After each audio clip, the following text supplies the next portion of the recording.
Welcome to Truth Behind History. The stories are real, the impact is lasting. Today we're diving into one of the most intense and often misunderstood chapters of the Cold War, the Korean War, and the brutal, frozen crucible known as the Battle of Chosin Reservoir. But before we can understand what happened in that icy valley, we need to understand how we even got there. Why did Korea become a flashpoint for global superpowers? And how did a divided peninsula become the front line of a new kind of war, one not fought for land, but for ideology? Let's rewind to the end of World War II. After Japan's surrender in 1945, the Korean peninsula, which had been under brutal Japanese occupation for decades, was liberated. But instead of restoring Korea's independence, the victorious Allies split it in half, right along the 38th parallel. In the north, Soviet troops. In the south, American troops. What began as a temporary military arrangement quickly solidified into a permanent division. The north, under Kim Il-sung, became a Soviet-backed communist state. The south, under Syngman Rhee, aligned with the West and leaned toward capitalism. Two governments, both claiming to be the legitimate ruler of all Korea. Now, zoom out and think globally. This wasn't just about Korea. This was about containment, about Truman's doctrine to stop the spread of communism, anywhere and everywhere. The United States believed that if Korea fell to communism, others would follow. It was the domino theory before it had a name. And to the Soviets, Korea was a testing ground, a way to push Western resolve without triggering nuclear war. So what we see here is more than a border skirmish. Korea became the first real battleground in the Cold War. Not a war of declarations,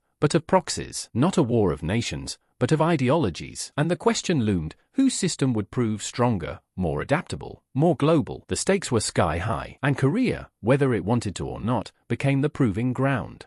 After the initial outbreak of war in 1950, things moved fast. North Korean forces, with Soviet support, stormed into the south, nearly pushing US and South Korean troops into the sea. But then came the counterpunch, the Incheon landing. General Douglas MacArthur, in a move that stunned the world, launched an amphibious assault behind enemy lines at the port of Incheon. It was bold, risky, and it worked. North Korean forces collapsed, and the tide of war reversed almost overnight. Flush with victory, UN forces pushed the North Koreans back past the 38th parallel, and then, they kept going. But here's where strategy collided with ego. Despite warnings from the intelligence community, MacArthur and the political leadership in Washington believed China wouldn't intervene. The thinking was simple. They wouldn't dare. Why risk escalation with the United States? But that assumption was wrong. Dead wrong. The Chinese had warned that if foreign troops came too close to the Yalu River, the border with China, they would respond. But those warnings were dismissed as bluster. MacArthur pressed forward, confident, even arrogant,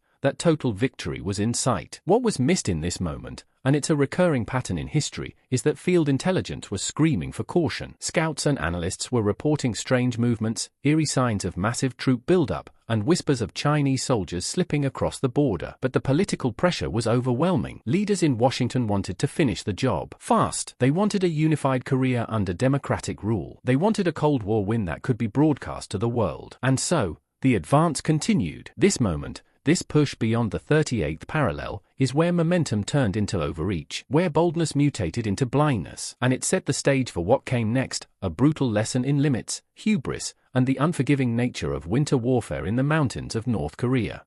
Now we arrive at Chosin, not just a battle, but a nightmare of ice, blood, and betrayal by the elements. Picture this: 30,000 United Nations troops, mostly US Marines, find themselves deep in enemy territory. They're spread thin across frozen mountain passes in the harshest winter Korea had seen in a century. Temperatures plummeted to minus 30 degrees Fahrenheit. Metal cracked. Fuel froze. Even morphine turned solid. Then, the trap snapped shut. Over 120,000 Chinese troops descended from the mountains. Silent, coordinated, relentless. The so-called People's Volunteers had crossed the Yalu River in secret and now surrounded the vastly outnumbered UN forces from all sides. This wasn't a traditional battlefield. These were winding, narrow mountain roads, icy, treacherous, hemmed in by cliffs and ridgelines. There was no easy retreat, no way to regroup. The terrain itself became a weapon. It allowed the Chinese to disappear, strike from above, and vanish again. Imagine trying to fight shadows in a blizzard while your hands are too numb to load your rifle. And then there was the cold, the brutal, bone-shattering cold. Soldiers froze to death in their sleep. Weapons jammed. Medical supplies didn't work. Frostbite was everywhere. Amputations were common. And as if that weren't enough, the supply lines began to fail. Food, ammunition, medical gear, all of it was running out. This wasn't just a battle against an enemy, it was a battle against nature itself. And nature was winning. Troops were cut off, isolated in pockets, surrounded and under constant attack. Communications were breaking down. Morale began to crack. This is the part of war that rarely gets glamorized. It's not about glory. It's about survival. It's about watching your comrades collapse from cold or wounds or both, and pushing forward anyway. The Battle of Chosin wasn't just a tactical disaster. It was a human catastrophe, and the consequences of what happened here would ripple through strategy, politics, and memory for decades to come. When we talk about the Battle of Chosin, we often focus on the soldiers, the bravery, the suffering, the sacrifice. But there's another layer to this story, a layer above the battlefield, in the war rooms, in the telegrams, in the conference calls across oceans. And that's where the real damage often starts. At the height of the crisis, Washington was pushing for a quick, decisive victory. The idea was simple: wrap this up before it became another drawn-out conflict. But reality on the ground was saying something very different. Field commanders were warning of danger. Intelligence was pointing to Chinese activity. The weather was deteriorating. But the voices from above, the politicians, the strategists, the distant generals, weren't listening. They were focused on optics, on momentum, on staying the course. So orders kept coming. Move forward. Hold position. Don't show weakness. Now let's add another problem: coordination, or rather, the lack of it. This wasn't just an American war. These were United Nations forces. That meant troops from different countries, each with their own command chains, their own priorities, their own languages. But there was no unified strategy, no shared doctrine. It was a coalition without cohesion. And in war, confusion is lethal. To make matters worse, command structures were rigid, inflexible. Orders flowed from the top down, slowly, bureaucratically. But the battlefield moved fast. Danger didn't wait for a decision to be approved. Units on the ground couldn't always respond to threats in real time because they were bound to a chain of command that was too slow to adapt. It was like steering a ship through a storm, but the helm is locked, and the captain's back is turned. At Chosin, this disconnect became deadly, because when centralized decision-making fails to adjust, the consequences aren't just theoretical. They are real, they are bloody, and they are paid for by the men on the ground. You can have the bravest troops, the smartest generals, and the best technology in the world, but without logistics, you lose. And at Chosin, the logistical failures were catastrophic. Let's start with the basics. Winter in North Korea wasn't just cold, it was punishing. And yet, many units were sent in without proper winter gear. No insulated boots, no thermal gloves, not enough food, ammunition shortages, fuel freezing in the lines. Why? Because the system wasn't built to handle it. Central planning had focused on speed, on pushing north, but not on sustaining that push. The trucks weren't making it through. Supplies were being lost. Communications were breaking down. The reality? Troops were left undersupplied in sub-zero conditions, with no backup plan. And when the system started to crack, the response was improvisation, desperate, on-the-fly strategies to plug holes in the supply chain. But improvisation has a cost. Instead of efficient operations, you get waste. Instead of coordinated maneuvers, you get chaos. And instead of stability, you get vulnerability. Now here's where things get uncomfortable. Because we're not just talking about equipment. We're talking about people. Troops, living, breathing human beings, were treated as economic assets, inputs into a machine. And when the planning failed, they became expendable. Think about it. These were men who had trained for years, who had families back home, who had names and stories and dreams. And yet, their health, their readiness, their very survival, was sacrificed to meet an objective that the system wasn't equipped to reach. It's easy to count tanks and rations. But what about morale? What about frostbite? What about the slow erosion of human capital in a war where the system expected soldiers to perform like machines? The deeper you look, the clearer it becomes.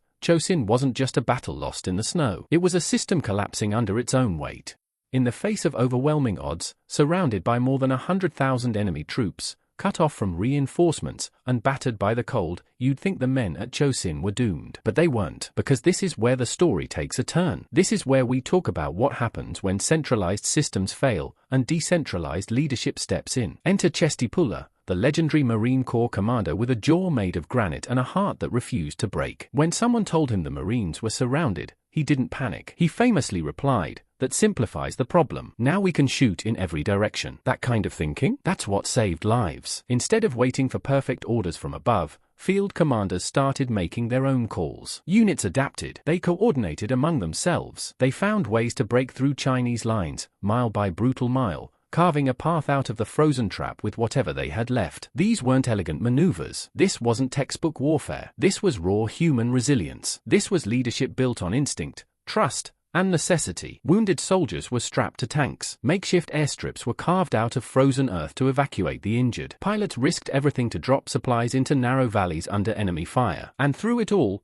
frost-bitten, exhausted, bleeding, these men kept moving, not because they were ordered to, but because they refused to quit. This is what happens when systems break down and individuals step up. It was the opposite of the rigid command failures that led them into the trap. This was decentralized survival, local initiative, improvisation with stakes higher than any classroom or manual could ever teach. And it worked, because against all odds, the Marines broke out. They didn't win a victory in the traditional sense, but they escaped annihilation. And in doing so, they wrote one of the most extraordinary chapters in military history.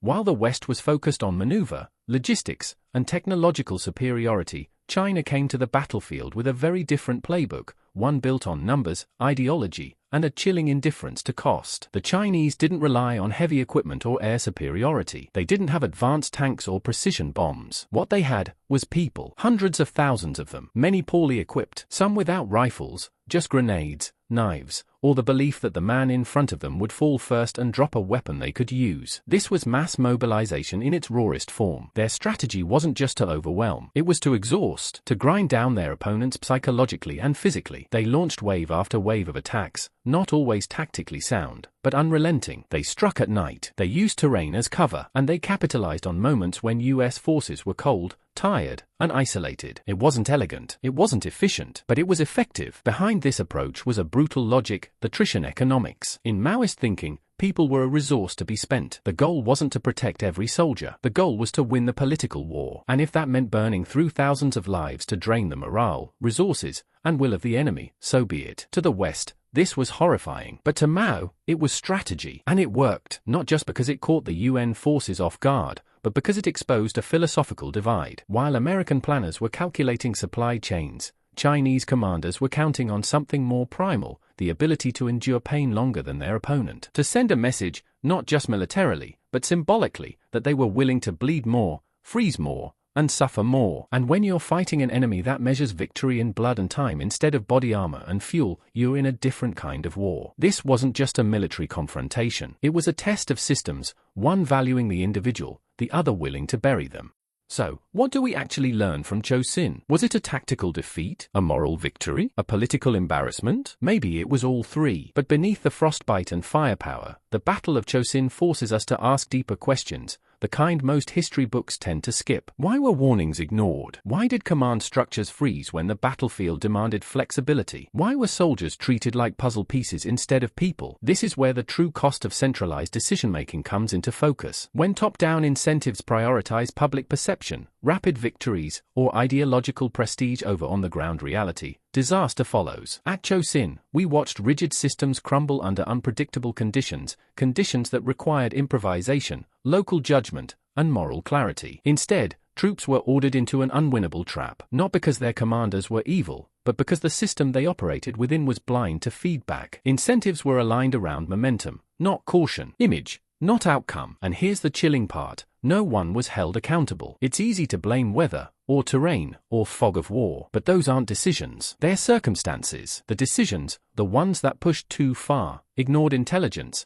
and sacrificed men for prestige, those were made consciously. Yet the narrative was quickly repackaged. Instead of admitting failure, leaders praised the troops' bravery, which was real, while dodging the strategic reckoning that was sorely needed. But the men who marched out of Chosin Reservoir didn't need mythology. They needed clarity. They needed a country that would learn from what happened, not just spin it into patriotic lore. Because here's the uncomfortable truth, systems don't feel pain. People do. And if we don't examine how those systems fail, and why they fail, we're doomed to repeat the same cold mistakes.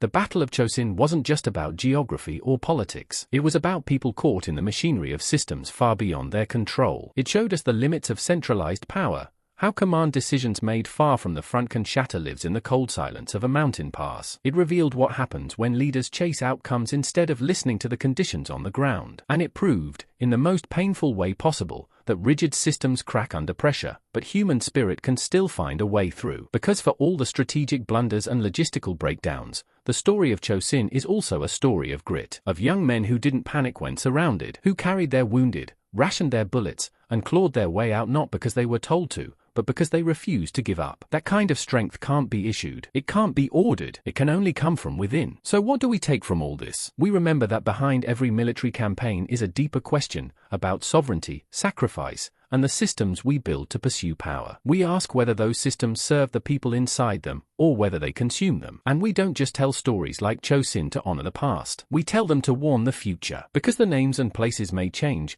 but the patterns, they tend to repeat. Thanks for watching Truth Behind History. If you found this video thought-provoking, make sure to like, comment, and subscribe, and check out the podcast version of this episode using the link in the description. We've got plenty more episodes exploring the hidden turns and untold truths of the past. See you in the next one.